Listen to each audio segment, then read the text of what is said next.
다툼은 18장 19절부터 24절 같이 읽습니다. 시작.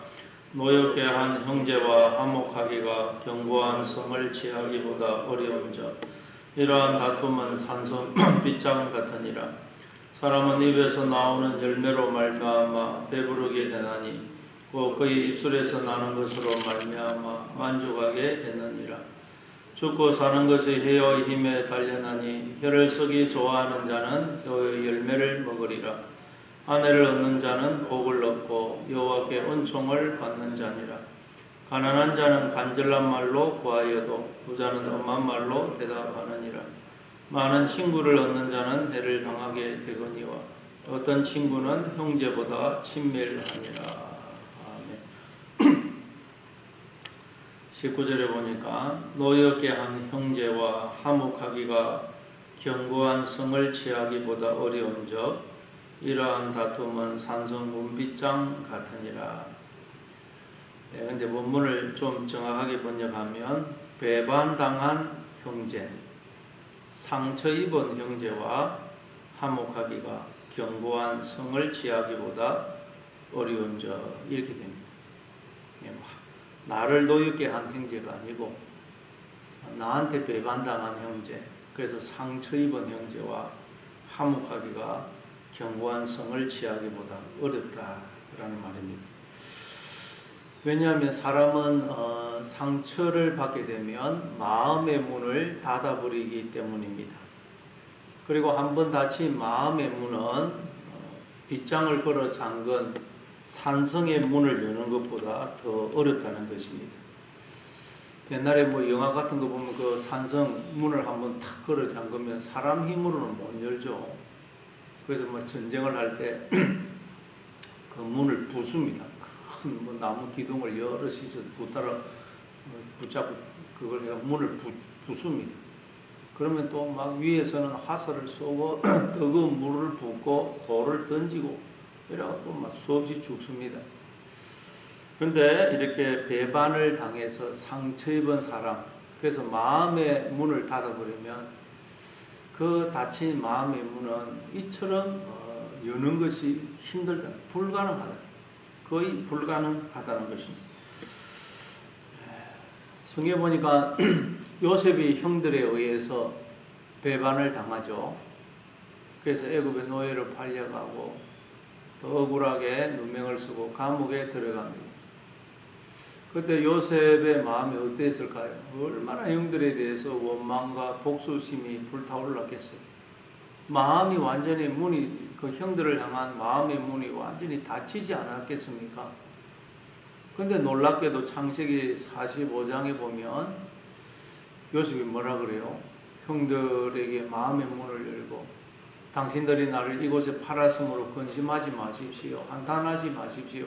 하나님이 생명을 구원하시려고 나를 당신들 앞서서 이곳에 보내셨습니다.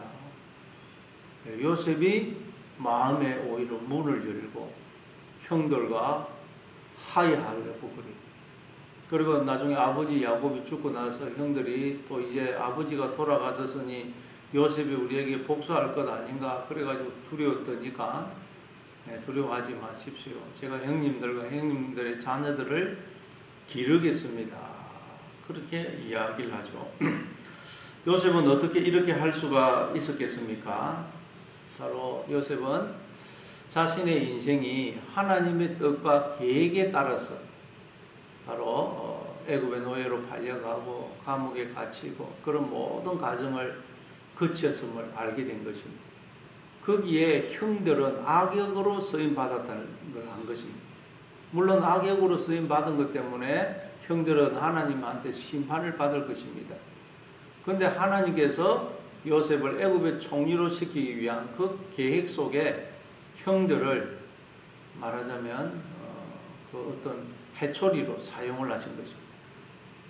그러니까 요셉은 이걸 알게 되니까 그 형들을 용서하게 되고 하나님이 나를 복 주시려고 다 형들까지 이용했구나, 사용을 하셨구나, 그걸 알게 되니까 형들을 용서하게 되고 마음의 문을 열게 되는 것입니다. 근데 여러분, 우리가 또 이건 뭘 의미합니까? 우리가 예수님을 배신하고 상처 준 걸 말해요. 우리가 예수님을 배신하고 상처 주고 팔아먹었죠. 십자가에 매달아 죽여버렸어요. 그러니까 예수님은, 즉 하나님은 우리를 향하여 마음의 문을 완전히 닫아버려야 돼요. 그리고 우리를 심판해야 되는데, 그 예수님이 다시 부활하셔서 영광의 주로 성령으로 우리를 찾아오셨어요. 왜 찾아오셨습니까? 심판하기 위해서, 복수하기 위해서입니까? 네, 아닙니다. 우리와 함께 영원히 살기 위해서, 기쁨과 즐거움을 나누기 위해서 우리를 찾아오신 거예요.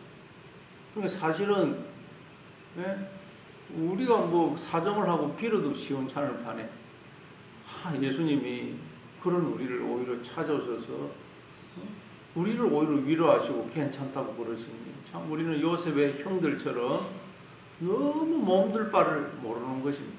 너무 그냥 부끄럽고 죄송스럽고 미안하고 고맙고 감사하고 황송한 것입니다. 그래서 우리도 여러분 이제 다른 사람을 향하여 우리에게 상처 주고 나를 배신하고 상처 준 사람을 우리도 이제는 용서하고 마음의 문을 열 수가 있는 것입니다. 왜? 주님이 먼저 마음의 문을 열어주셨기 때문에. 그래서 우리가 이거 생각하면 나한테 상처 준 사람 우리도 용서할 수 있고 마음의 문을 열 수가 있는 것입니다. 20절에 보니까 사람은 입에서 나오는 열매로 말미암아 배부르게 되나니 그의 입술에서 나는 것으로 말미암아 만족하게 되느니라. 입에서 나오는 열매가 무엇이겠습니까? 입에서 나오는 건 말 아닙니까? 말. 그러니까 말이 입에서 나오는 열매라는 것입니다.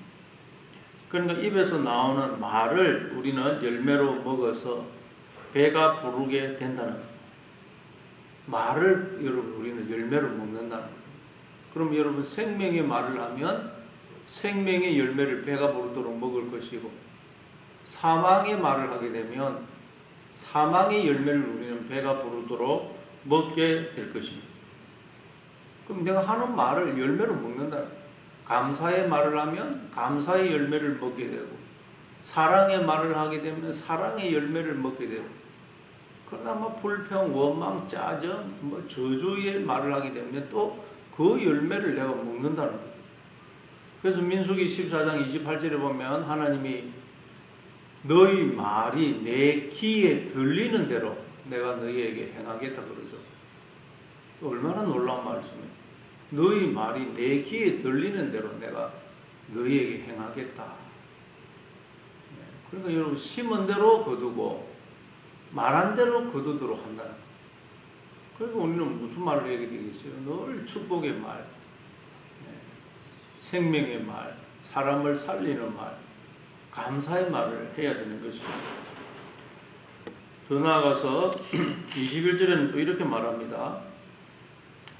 죽고 사는 것이 혀의 힘에 달려나니 혀를 쓰기 좋아하는 자는 혀의 열매를 먹으리라. 그래요. 죽고 사는 것이 어디에 달려있다고요? 혀의 힘. 죽고 사는 것이 이 혀의 힘에, 혀의 권세에 달려있다는 거예요. 우리 인간의 말이 사람을 살리기도 하고 죽이기도 한다는 거예요. 왜냐하면 하나님이 말씀으로 천지를 창조하셨거든요. 그래서 하나님의 형상으로 지원받은 우리 인간에게도 하나님이 이 말에 힘을 주셨다는 거예요. 말을, 언어를 주셨거든요. 그래서 이 말이 사람을 살리기도 하고 죽이기도 합니다. 말 한마디 들으면 사람이 상처받고 낙심하고 절망하고 자살하기도 하지 않습니까? 말 한마디 딱 들었는데 그냥 사람이 용기를 얻고 힘을 얻고 살아나기도 합니다. 말 한마디가 바로 사람을 살리기도 하고 죽이기도 한다는 것입니다. 그래서 시편 109편 17절에 보니까 그가 저주하기를 좋아하더니 그것이 자기에게 임하고 축복하기를 기뻐하지 아니하더니 복이 그를 멀리 떠났으며 또 저주하기를 옷 입듯 하더니 저주가 물같이 그의 몸속으로 들어가며 기름같이 그의 뼈속으로 들어가나이다. 원래 우리는 축복하도록 지음을 받았죠. 민수기 6장에 보면 하나님께서 아론과 그의 자손들을 향해서 이스라엘에게 축복해라고, 여호와는 내게 복을 주시고 은혜 베푸시기를 원하고 자꾸 이게 축복을 하라고 말씀하죠. 우리는 다 축복하도록 지음을 받았는데, 축복하기를 싫어하고 저주하기를 좋아하더니 그 저주가 자기에게 임하더라, 그렇게 말씀합니다. 왜 이렇게 됐습니까? 마태복음 13장에 보니까 하나님은 천국은 한 사람 주인이 제밭에 좋은 씨를 뿌리는 주인과 같다 그러죠. 하나님은 우리에게 오직 좋은 씨, 좋은 말, 복만 주신다. 복만 주시고 좋은 씨, 좋은 말, 거룩한 영을 주시는데, 우리가 그 중간에서 그걸 가로채가지고 가라지로 바꿔버린 가라지. 그래서 가라지를 내가 내 마음에 뿌려서 그게 자라게 해서 자꾸 우리 입에서 가라지를, 저주의 말을 토해낸다는 것입니다. 그래서 왜 우리가 이 저주가 나나? 내 속에 가라지가 자꾸 내가 심어가지고 그게 자라서 나온다는 거예요. 그래서 예수님도 마태복음 12장 35절에 보면 선한 사람은 그 마음에 쌓은 선에서 선한 것을 내고, 악한 사람은 그 마음에 쌓은 악한 것에서 악한 걸 낸다. 그럼 우리는 어떻게 해요? 하나님은 계속 우리에게 여러분 좋은 씨만 뿌려주고 계세요. 좋은 영, 좋은 말만 주세요. 근데 우리가 그걸 중간에서 욕망이, 마귀라는 우리의 욕망이라는 마귀가 그걸 가라지로 바꾸거든요. 자꾸 그러니까 우리는 이 생각을 바꾸고 자꾸 하나님의 말씀을 들어서 그 말씀을 내 마음에 심고 가꾸어서 자라서 내 마음이 말씀으로 가득 차게 만들어야 됩니다. 그리고 우리가 좋은 말을 해야 됩니다. 왜? 그 내가 하는 말을 열매로 내가 거두기 때문에. 그러면 여러분 저주는 하면 안 됩니다. 내가 그 저주를 거두느니 절대 저주는 하지 말고 여러분 좋은 말, 복된 말, 감사의 말, 기쁨의 말만 하시기 바랍니다. 그걸 내가 거둔다. 오늘도 할 때 살아가면서 내가 하는 말을 열매로 내가 먹는다. 그래서 오직 오늘도 여러분 기쁨의 말, 감사의 말, 축복의 말, 살리는 말만 하시는 여러분 되시기를 바랍니다. 또 22절에 보니까 아내를 얻는 자는 복을 얻고 여호와께 은총을 받는 자니라. 아내를 얻은 자는 하나님으로부터 복을 받았고 또 은총을 받은 자라 그래요. 아내를 얻으신 분은 내가 하나님으로부터 복을 받았고 은총을 얻었다, 이렇게 생각해야 된다는 것입니다. 왜냐하면 여러분, 하나님이 나를 불쌍히 여겨가지고 당신의 딸을 나에게 주셨거든요. 모든 인간은 하나님의 자녀 아닙니까? 그러니까 내가 지금 살고 있는 부인이 하나님의 딸이라는 걸 알아야 돼요. 하나님의 딸. 내가 대통령 딸하고 살고 있다. 재벌 회장의 딸과 살고 있다. 그럼 얼마나 여러분 참 조심하고 아내한테 잘하겠어요.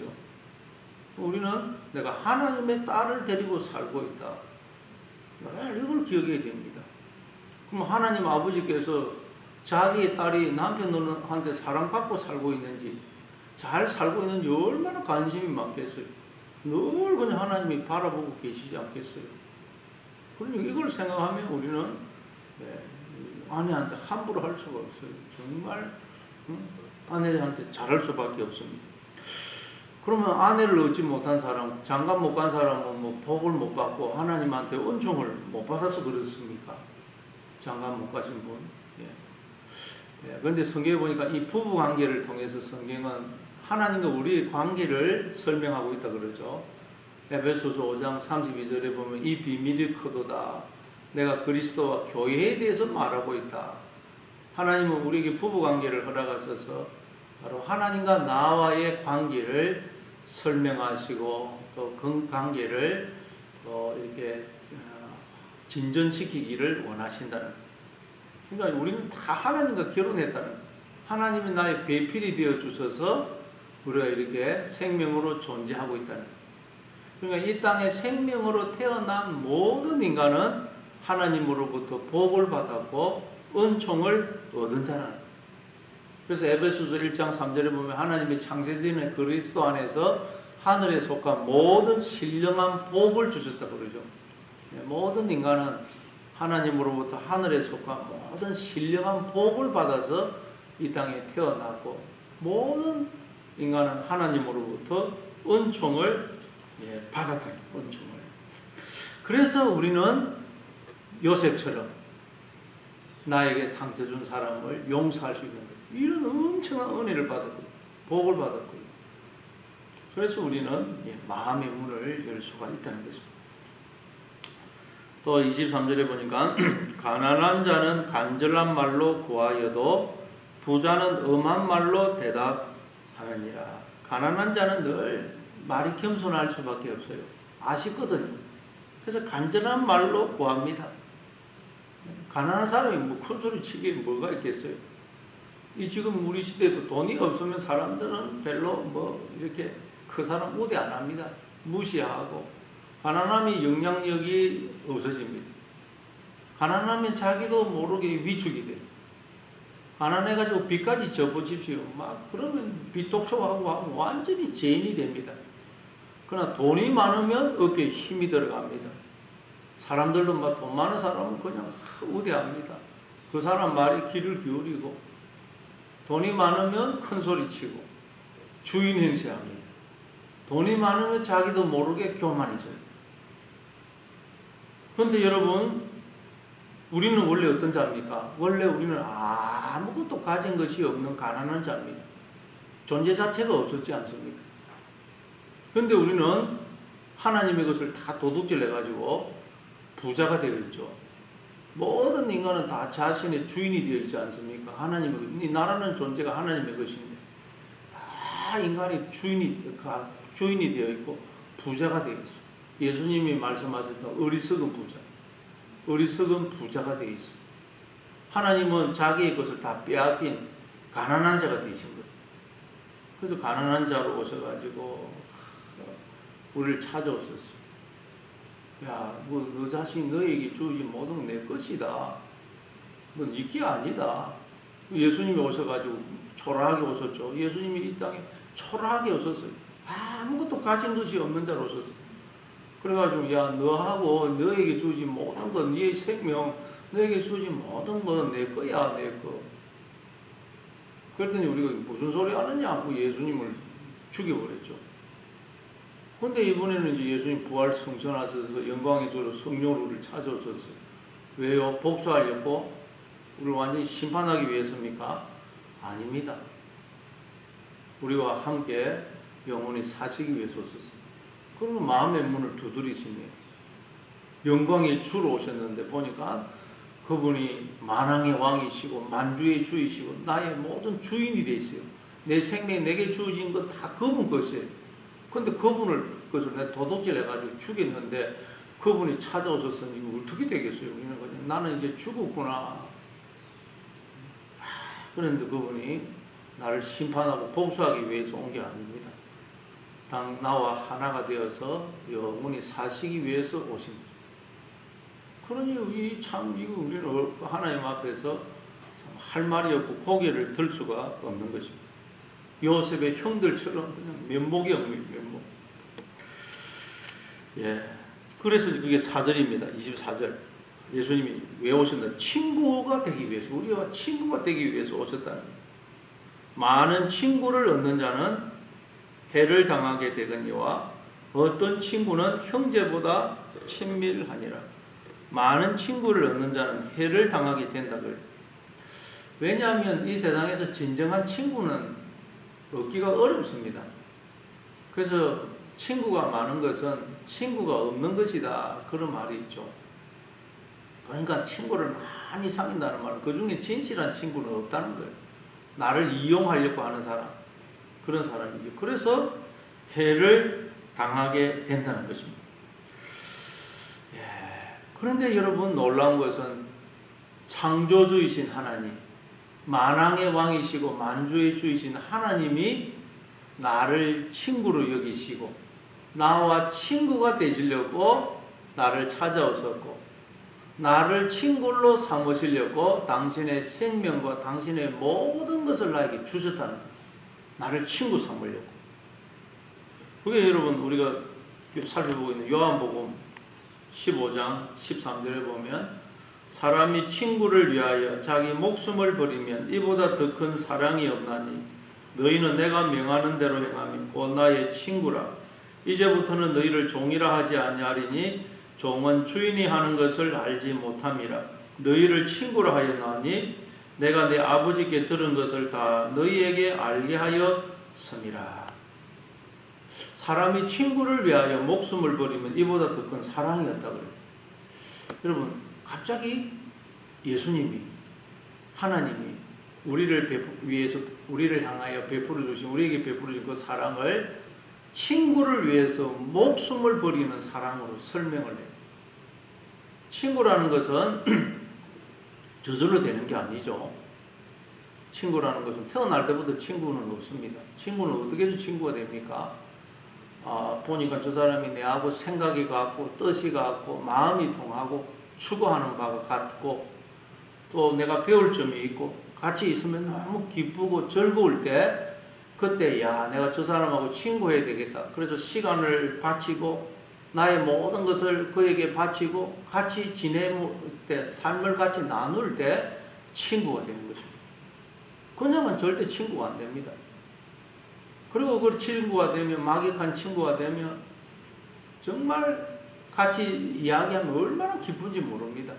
마음을 다 나누고 밤을 새워서 이야기해도 지루한 줄 모르죠. 근데 하나님께서 우리를 그렇게 친구로 삼으시려고 야 내가 저하고 친구 해야 되겠다. 친구 삼으시려고 당신의 목숨을 우리에게 주시고 우리를 찾아오셔서 계속 나와 함께 하시면서 나를 보시고 너무 좋아서 어쩔 줄 몰라 하시고 마음의 문을 두드리신다. 그런데도 우리는 하나님 앞에 관심이 없다는 거예요. 관심이. 그 친구로 오신 예수님을 죽여버렸죠. 그런데 그것도 예수님이 부활을 성전하셔서 오시는데 왜 오셨다고 나를 심판하러 오신 게 아니고 나와 친구하시려고. 그래서 영원토록 나와 기쁨과 즐거움을 나누기 위해서 오셨다는 것입니다. 그러니 이게 얼마나 놀라운 일이에요. 여러분 대통령이 내 친구다 그래도 여러분 뭐 얼마나 자랑하겠습니까? 가가지고 야 대통령 내 친구다.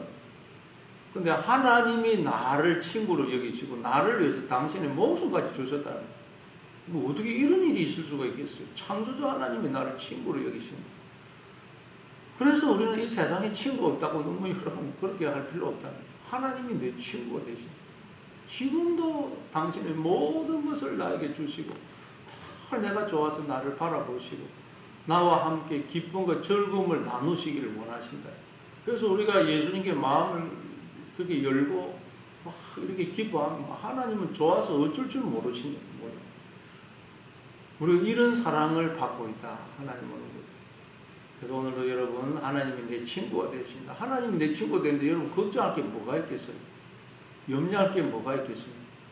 그래서 오늘도 친구 되신 하나님과 기쁨과 즐거움을 다 나누고 마음속에 있는 모든 걸 다 나누시고 살아가시는. 그래서 우리도 이제 나한테 혹시 마음에 상처 준 사람 다 마음의 문을 열고 용서해 줄 수 있는 그런 저와 여러분이 될 수 있기를 바랍니다.